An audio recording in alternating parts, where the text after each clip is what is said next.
Hola, maestros, ¿cómo están? Hoy me tocó platicar con ustedes otra vez. Aquí me tienen en un otro nuevo video.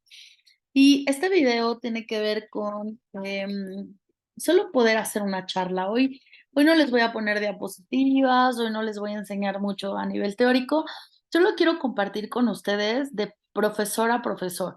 Ustedes saben que yo soy maestra universitaria, que hoy tengo, comparto y tengo alumnos de niveles un poquito más en especialidad, pero ustedes son maestros de educación básica y de educación media básica, y eso es súper importante, porque cuando yo tengo alumnos, ya los tomo mucho más formados. Ustedes tienen alumnos que se están formando, y esa es una riqueza de verdad, em, absoluta. ¿Por qué? Porque nosotros somos profesores y quiero partir desde un primer concepto que solo quiero colocarlo en la mesa para que ustedes solo lo recuerden, aunque ya sabemos que ustedes ya lo saben, ¿no? Y es el tema de que todos los niños y los jóvenes aprenden mucho más del ejemplo que de la palabra. Y nosotros somos testigos, ¿no? De cómo así han aprendido los niños. ¿Cuántas veces en la propia escuela nos ponemos a pensar y decimos, es que este niño es idéntico a su mamá, es que tiene las mismas actitudes que su papá? Acuérdense que los niños aprenden más justo de lo que ven que de lo que escuchan. Les podemos dar sermones enormes, pero si yo, por ejemplo, le digo, es que mira, las verduras son súper importantes y las tienes que comer, nada es más importante con que ellos me vean justo que estoy comiendo verduras. Em, para que alguien tome el amor por la lectura, lo tiene que hacer porque mira que la lectura es importante en su casa. Ve que sus padres leen, ven que hay libros en la casa, ven que alguien más está interesado en la lectura y ellos ¿qué hacen? Replican lo mismo. Hoy quiero hablarles desde esta postura, desde la parte de ser maestros. Nosotros nos presentamos a un grupo y a veces hacemos cosas como que, como no darnos cuenta la importancia que tenemos nosotros ahí en el aula, desde formar la clase, hacer la clase, preparar nuestra clase. Todos tenemos conocimiento y nos vamos haciendo expertos de nuestra materia, de nuestra área, pero no todos somos un buen testimonio para ellos. ¿Qué quiere decir? No todos tenemos, testimoniamos con nuestro cuerpo, testimoniamos con nuestra vida. Por ejemplo, si yo les doy ética, ¿no? Yo no puedo ser alguien que no sea ética, porque si les estoy dando toda la teoría y yo de repente recibo un soborno o permito que ellos hagan algo que va en contra de la ética, entonces es una auténtica locura, porque acuérdense que los niños no son tontos y los jóvenes menos, y tienen que encontrar coherencia entre lo que pensamos, entre lo que decimos y lo que hacemos.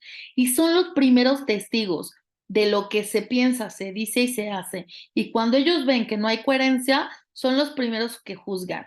No solamente se juzgan entre ellos, también nos juzgan a nosotros, porque nosotros somos las figuras adultas que los estamos formando, que los estamos educando.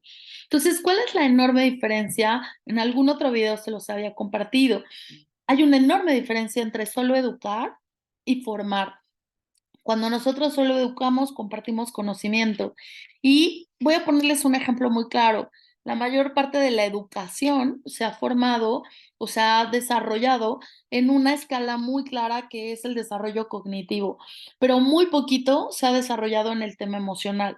Y en la parte emocional es extremadamente importante, incluso lo sabemos que hoy es mucho más importante las habilidades que desarrollamos que tener un currículum. En este momento tiene muchísima gente un currículum lleno de maestrías, diplomados, un idioma, otro idioma, ¿no? Pero ¿cuál es la enorme diferencia que hoy están tomando muchas empresas, headhunters y muchísimas empresas que están haciendo reclutamiento y selección de personal? Cuando yo tengo a dos chavos que los dos tienen maestría, hablan dos idiomas y están muy preparados, ¿qué hace la diferencia? Normalmente la diferencia la hace las habilidades socioemocionales que se tengan. ¿Qué quiere decir? ¿Yo a quién voy a contratar? ¿A un alumno que es de 10, pero no puede hablar con nadie, que no tiene una relación social? ¿O voy a contratar a alguien que probablemente tenga un 8 o un 9, pero que, bueno, tiene una relación social increíble, que hace buenos amigos, que tiene una buena relación con los otros, que maneja muy bien sus emociones? Fíjense, ustedes saben que yo soy doctora en psicología y que además soy psicopedagoga. Y yo les puedo decir que hasta muy grande, ¿no? Tuve que empezar a buscar lo que eran las emociones. Por supuesto que en la carrera me explicaron qué era una emoción, pero yo no la pude entender y tampoco, o sea, acuérdense que siempre les digo que para poder explicar uno tiene que entender, porque si no, es muy complicado que puedas traspasar el conocimiento así. Y yo pude entender lo que eran las emociones, más allá de la teoría, sino ver el tema práctico. Las emociones son, en ellas está lo mejor y lo peor de la humanidad. Y las emociones son las que nos dictan cómo estamos, qué pasa con nosotros. Entonces, si yo no hago una revisión de cómo estoy yo en emociones, ¿no? Pues entonces ando por la vida sin ni siquiera hacerme ningún caso.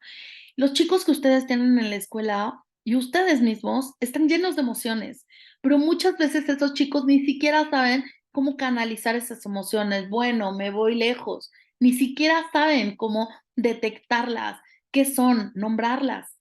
Y acuérdense que no podemos cambiar lo que no podemos nombrar.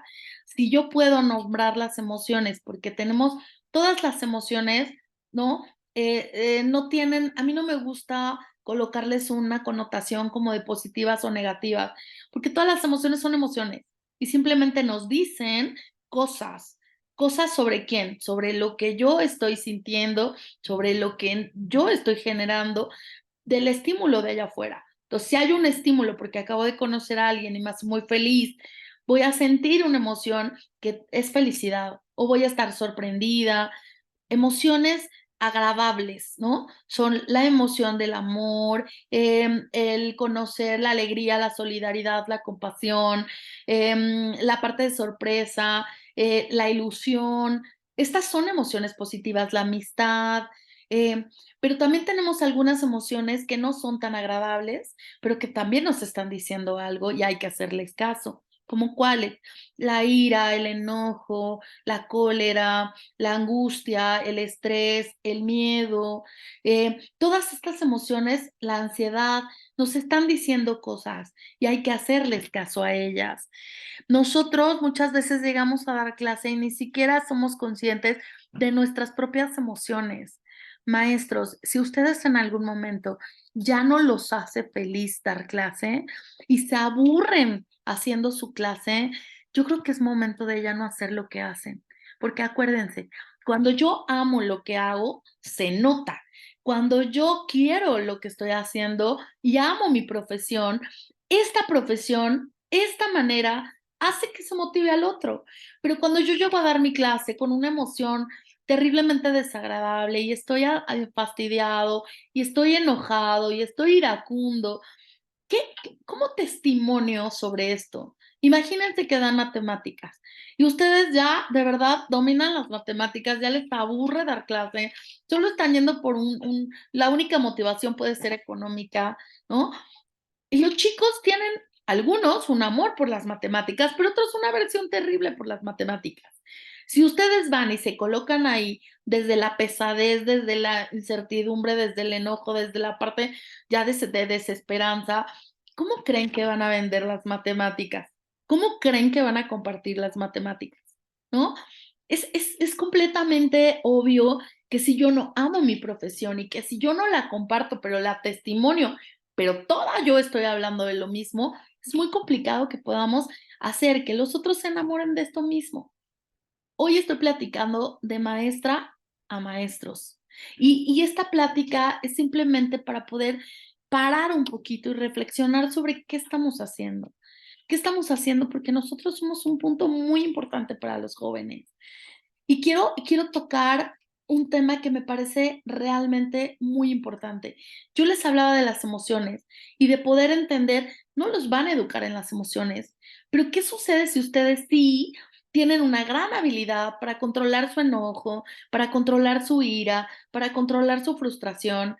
Son un ejemplo de ese control, pero imagínense que un niño es irrespetuoso con ustedes, les falta el respeto y ustedes son incapaces de controlar la ira y entonces le voltean un bofetón. Si ustedes no fueron capaces de controlar la ira y se enojan porque el otro tampoco, pues somos espejo. Recuerden que los seres humanos tenemos en la parte relacional algo sumamente importante. La gente que está enfrente de nosotros son espejos, nos ayudan a crecer, a ver, si yo estoy frente de ustedes, si algo de lo que yo estoy diciendo les está moviendo, yo los estoy espejeando. ¿Qué quiere decir? Hay una hermosa oportunidad en esta plática para que ustedes puedan entender, puedan cambiar o tal vez puedan motivarse un poquitito si es que no están tan motivados. Y si están motivados, tal vez para reconocer que lo que están haciendo es maravilloso y que siguen teniendo el amor por la docencia, porque eso es lo que nos motiva. Creo que todos sabemos que no vivimos de ser solo maestros y que a veces el sueldo del maestro, al menos en México, está muy mal pagado. La mayoría de nosotros vamos a trabajar muchas horas, ¿no? Y por una remuneración no tan alta. La mayoría de los profesores, me atrevo a decir, que le tenemos amor al arte, le tenemos amor a la docencia, pero ese amor es una emoción positiva, es una emoción agradable y no solamente lo tengo que decir, lo tengo que vivir, tengo que ser ejemplo de esto. Si yo doy psicología, evidentemente les enseño, y acuérdense que mi tema de especialización no es el mejor, ¿no? Yo soy especialista en violencia, soy especialista en detectar el abuso sexual, la violencia sexual y las violencias, la física, la psicológica. Y soy experta justo en poder ver cuál es el impacto en los niños y en los adolescentes en la etapa adulta. Y después no solo lo detecto, sino lo trabajo. Entonces, imagínense yo dando una conferencia de esto y me han visto, ¿no? Entonces, imagínense que yo puedo hablar del tema, que no es un tema nada agradable, pero a veces lo hablo con tanta pasión porque a mí me importa muchísimo hacer un cambio en que las personas acaban diciendo, oye, creo que tiene un poco de razón en lo que está diciendo, o al menos les comparto a través de todo mi cuerpo, mi expresión, mi voz, justo la importancia de poder hablar de estos temas. ¿Me explico?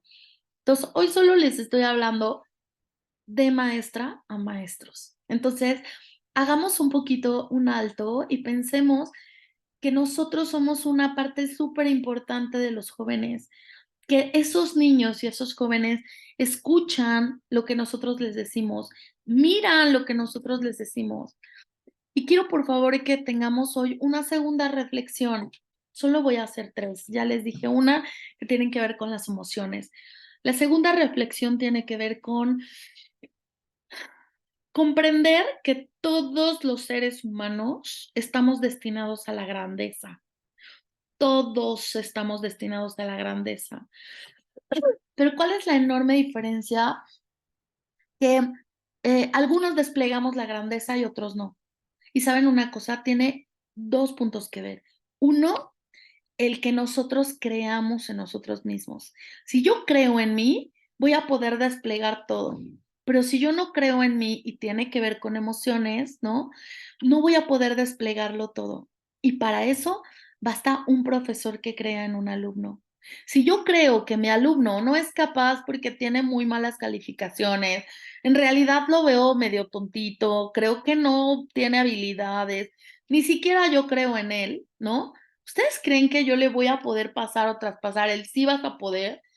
O sea, ¿creen que me voy a parar a poder ayudarle a él? Lo que yo les estoy diciendo hoy es, si yo creo que mis 30 alumnos, mis 50 alumnos están destinados a ser grandes, solo tengo que abrir mucho los ojos y estar súper alerta con todos mis sentidos porque tengo que encontrar la grandeza en ellos. Probablemente Juanito no sea tan bueno para las matemáticas, pero ¿qué creen? Juanito es buenísimo para la biología. Entonces, a lo mejor puedo decirle, oye, la biología es increíble y si crees, vas a ser el mejor biólogo, pero vas a necesitar un poquito de matemáticas. Y matemáticas es el requisito para que llegues a biología. Solo es un requisito.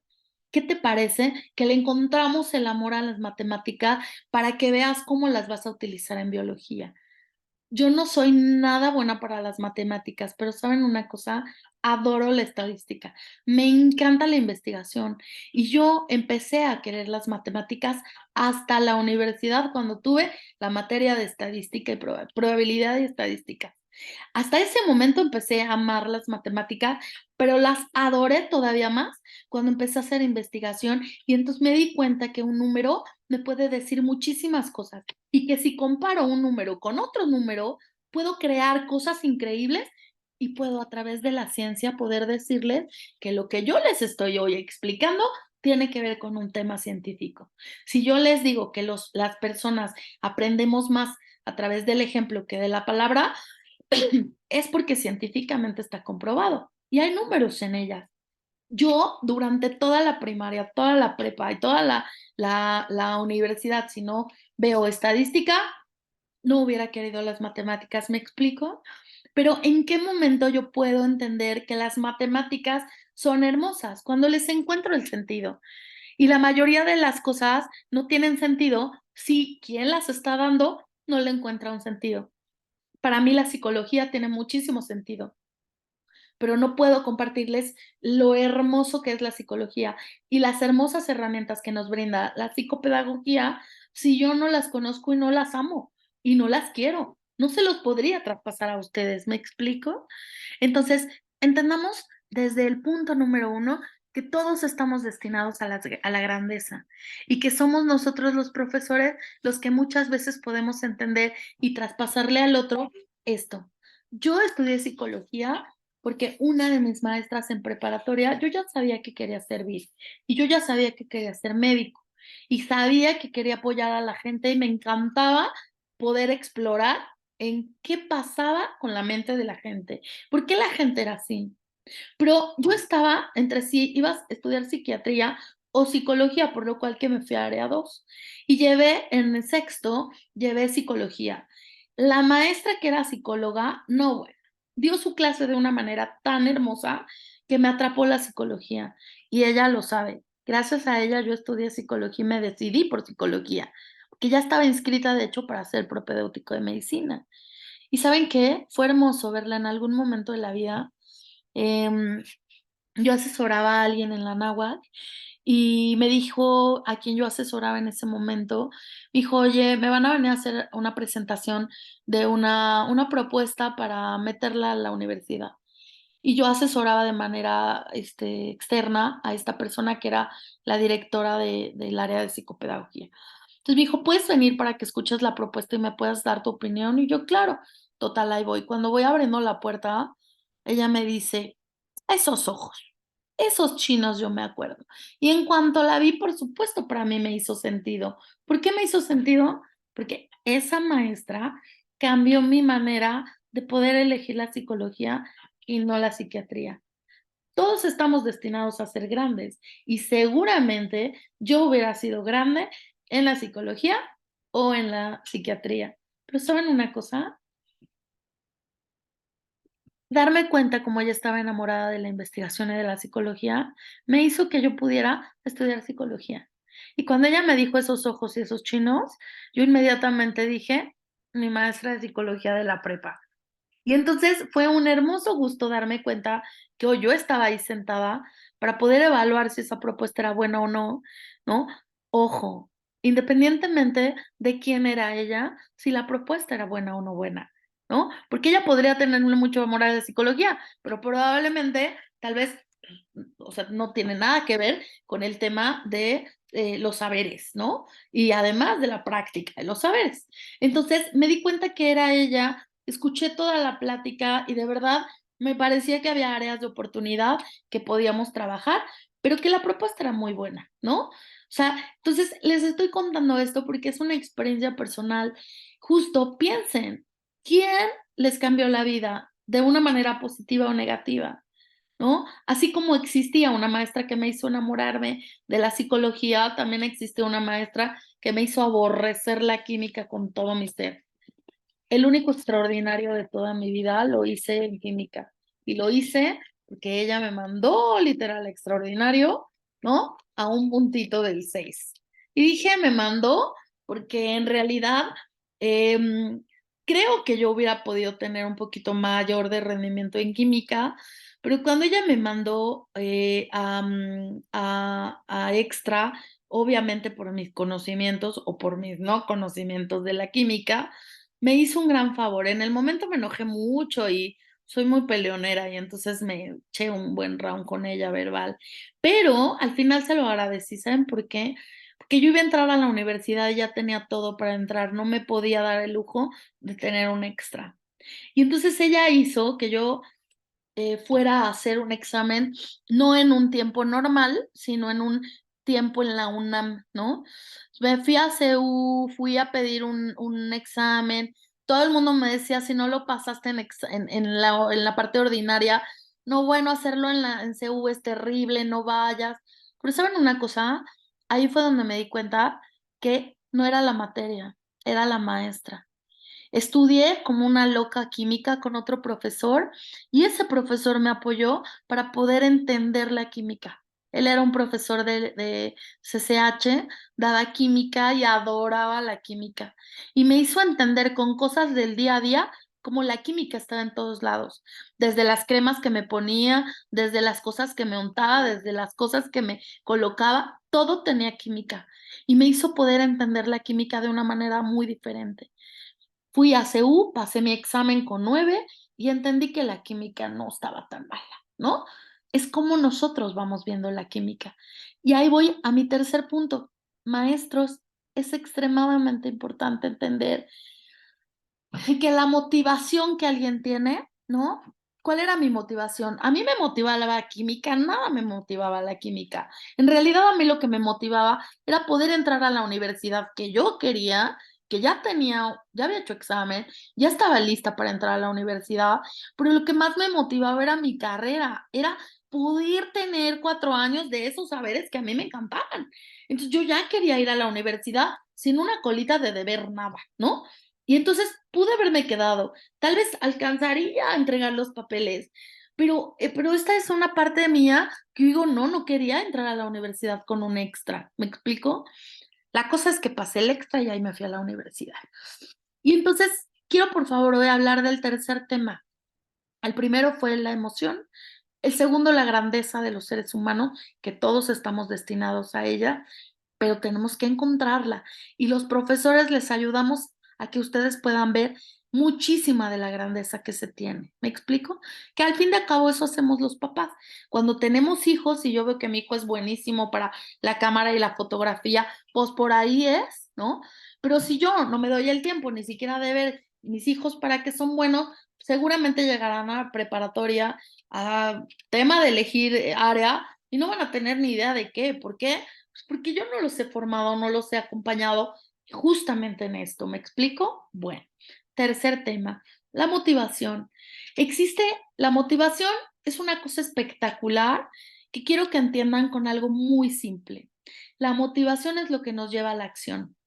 O sea, yo puedo tener unas ganas locas de ir a psicología, pero a mí lo que me movió a la acción de ir a CEU, de hacer mi examen, era la motivación que tenía por la psicología. Existen 6 motivaciones y hoy quiero hablarles de ellas brevemente, pero quisiera dejárselas porque nosotros dentro del aula, tal vez algunos de ustedes no piensen que podemos motivar a alguien, pero les digo una cosa, podemos motivar a todos y cada uno de nuestros alumnos, a todos. Si sabemos manejar nuestras emociones, segundo, si entendemos, si les hacemos entender que todos tienen una grandeza enorme allá adentro, solo la tienen que buscar. Y tercero, si ellos se dan cuenta que tienen estas motivaciones y que nosotros se las hacemos ver sin que ellos sepan. Fíjense bien. Primer motivación. Cualquier persona se va a sentir motivada, ¿sí? Si se siente segura.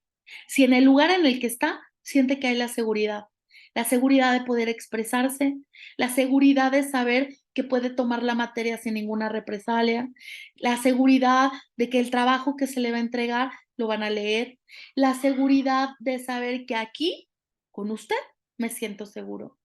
¿Qué va a pasar si un profesor hace bullying, si un profesor hace acoso, si un profesor ya de entrada dice, tú eres Benítez, ¿verdad?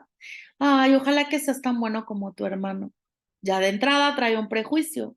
¿Ustedes creen que Benítez se va a sentir de la misma buena manera sabiendo que ya lo están comparando con su hermano?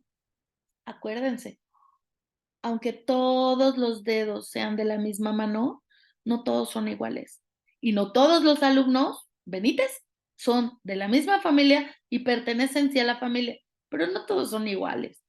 Cada Benítez tendrá su propia característica y tal vez este es buenísimo para la química, pero este para el fútbol, pero este para la música, este para el arte y este va a ser un ingeniero excepcional. Entendamos ese tipo de cosas que a veces, ¿no? No motivan, desmotivan. Uno, sentir motivación, saber que me siento seguro en este lugar y que voy a poder preguntar, levantar la mano con toda calma y que el profesor me va a ayudar a que si digo una tontera, ¿qué creen? Nadie se va a burlar y todos van a respetar que yo puedo levantar la mano, porque en este lugar me siento seguro. ¿Me explico? Segunda motivación, sentirme reconocido. Saber que el profesor sabe que si soy Garrido, soy Esmeralda. Y no solo soy la señorita Garrido. Es hermoso cuando alguien te habla por tu nombre y te dice Esme o te dice Esmeralda. Y no simplemente, ¿no? 39796, que es era mi matrícula de la uni, ¿no? 39796. Imagínense, así como es ridículo y nadie nos habla por los números, ¿no? ¿Por qué tendríamos que hablarnos por los apellidos si tenemos hermosos nombres? Y mucho menos por un apodo. Sentirnos reconocidos es un gran motivador. Si yo me siento reconocida, la maestra que me pide que les haga este tipo de videos y los subo a mi canal, es una maestra que confía en mí, confía en mi palabra, confía en lo que les voy a dar. Casi siempre les grabo los videos, ella solo me dice un tema o qué es lo que quiere y ella me da plena libertad de que yo les grabe lo que yo quiera, como quiera, con la estructura que quiera. Yo me siento reconocida por ella, me siento segura cuando le entrego un video, me siento segura de subirlo al canal. ¿Me explico? Yo siento reconocimiento. Es súper motivador cuando alguien tiene reconocimiento. Así que si a ustedes les gusta esto, pues denle un like o métanse ahí y pongan en los comentarios lo que les gusta y no les gusta. Pero por favor, es importante reconocer cuando el alumno era de 7 y mejoró a 8. Es importante reconocer que el alumno es de 10 y sigue en 10. Es importante reconocer que fulanito no le encantaban las matemáticas, pero que ha pasado con 6 y es el mismo esfuerzo que pone fulano por 6 a que pone aquel por 8. ¿Por qué razón? Pues porque los dos hicieron un esfuerzo. Tal vez este tenga mejor habilidad y le cuesta menos, pero el esfuerzo es el esfuerzo y tendría que verse reconocido. Entonces, es una hermosa motivación. Me voy con el punto número 3. Y este es uno de los puntos más bonitos que me gusta, ponerse la camiseta. La motivación más grande es cuando nos sentimos pertenecientes de un lugar. Yo me siento perteneciente a mi familia, Garrido. Yo me siento perteneciente a donde, con ustedes, que aunque yo no estoy ahí y que ustedes están en otro lugar, que además o sea, no nos miramos, ¿sí? Me siento perteneciente y tal vez yo soy perteneciente de ustedes porque todo un año los he acompañado con videos, los he acompañado con reflexiones. Hoy en las vacaciones aquí tienen una nueva, ¿no? Una nueva aparición en donde voy a estar con ustedes haciendo una pequeña reflexión para que siempre al finalizar del video ustedes puedan discutir, lleguen a conclusiones y este tipo de videos les ayude para generar una discusión y que sea productiva para ustedes. Entonces es súper importante sentirse pertenecientes. Ustedes como profesores tienen que ser pertenecientes a su grupo, ¿no? Porque es un grupo que tiene características que por eso los colocaron ahí. Por eso no significa que sea un equipo. Ustedes, como líderes de grupo, podrían ejercer que ellos se sientan pertenecientes a la clase y que nadie está excluido. Y eso también se nota. Sé que es bien complicado y miren que yo soy la peor, pero aprendernos los nombres de ellos hacen que también se sientan pertenecientes. ¿Me explico? Bueno, vamos con el número 4. Es súper importante entender que la materia, ¿no? Tiene que ser un reto, que no tiene que ser una cosa ahí sosa, porque es aburrido, porque si nosotros solamente generamos este tipo de cosas, como de siempre da la materia igualita, siempre da la materia así. Entonces es súper complicado. ¿Por qué razón? Pues porque no tengo interés, me aburre la materia. Entonces es muy, muy importante que el alumno sienta que tiene un reto, incluso el que ya sabe matemáticas, el que es buenazo para las matemáticas. Y yo sé que ahí los voy a meter en un conflicto, pero acuérdense, Siempre es importante entender que no todos los alumnos tienen exactamente el mismo nivel, que no todos los alumnos están iguales y tienen el mismo nivel o estándar de conocimiento. ¿Qué es lo más importante? Es saber que a Juanito, que es buenísimo para las matemáticas, le voy a poner un retito más alto. O tal vez manejo con él un libro un poquito más allá, porque domina bien. Pero que que sabe poquito, tal vez le pido un libro más abajo o hago unos ejercicios más abajo. Pero para y para tiene que haber un reto. Porque si para el reto es tan alto que es inalcanzable, ¿cómo me motivo? Y si para el reto ya no es reto, pues qué aburrido. ¿Y qué se va a poner a hacer? A platicar, echar relajo, hacer como, ¿no? El que hace la diferencia, pero no en la materia, sino en otro tipo de cosas, como cuál, el que desordena, el que genera conflicto, me explico, el que no para de hablar, el que es disruptivo. Entonces, el reto es extremadamente importante para sentirnos motivados, ¿ok? Quinto, ya casi terminamos. Quinto, crecer, ¿no? Que nosotros veamos cómo hemos crecido, cómo progresamos, cómo mejoramos. Y es importante que ustedes hagan durante todo el año tal vez una pequeña retroalimentación. Y este es un tip que se los doy porque de verdad es súper importante. Yo veo pacientes, lo saben. Y cuando veo pacientes, ¿qué hago? Siempre hago un alto. Y yo tengo un tip ahí con los pacientes, ¿no? Ellos tienen una libreta y parte de su libreta de terapia es que atrás hay una sección que se llama avances, ¿ok? ¿Qué es lo que van a hacer ellos? Siempre anotar lo que es un avance. Y les digo, oye, tuviste un progreso. ¿Cuál? Es que hoy ya no me estás hablando de tu ex y eso es un gran progreso. Duraste 2 meses hablando de ella, ¿no? Pagabas para venir a hablar de ella. Entonces, ese es un progreso. Los progresos motivan. El que yo sienta que voy creciendo motiva. Oye, ¿ya te diste cuenta que mejoraste? Ay, sí, profe, pero pues solo 2 décimas. 2 décimas son 2 décimas. Esta vez no reprobaste el examen. Entonces es importante hacer un alto y darles una vez, ¿no? Un poquito de retro. ¿Sobre qué? Sobre los exámenes, sobre su desempeño, sobre cómo lo están viendo. Entonces, por favor, es súper importante que también ellos puedan entender esta parte como de crecer y mejorar, ¿ok? Y la última es que, y es la que más me gusta, la vida con propósito. Yo les puse unos ejemplos, les puse el ejemplo de la química. A mí aprendí la química porque le encontré el propósito de la química en mi vida. Matemáticas, encontré cómo la estadística podía ayudarme a mí en la investigación. Cuando yo encuentro un propósito, ¿qué creen? Me motivo sola. Si yo me están diciendo ahorita, oye, Esme, hay que hablar de emociones, y yo digo, emociones, no, yo ya conozco las emociones, pero ¿cómo paso las emociones allá? Ah, estamos viviendo violencia. Si yo les explico cómo detectar la emoción agradable, pero también la desagradable, ¿no? Y que la desagradable es un precedente para la violencia y que si nosotros, y está comprobado, que si tenemos un mejor manejo de las emociones, podemos disminuir los índices de violencia porque la gente le pone un nombre a la emoción, la detecta, es capaz de expresarla, pero tercero, es capaz de controlarla. Imagínense si todos pudiéramos controlar nuestras emociones. ¿No creen que dentro del salón de clases podríamos bajar las incidencias de violencia? ¿No creen que a nivel escolar podríamos bajar la violencia? ¿No creen que a nivel mundial podríamos bajar también esas incidencias? Quiero terminar mi intervención con ustedes poniéndoles el resumen de los tres.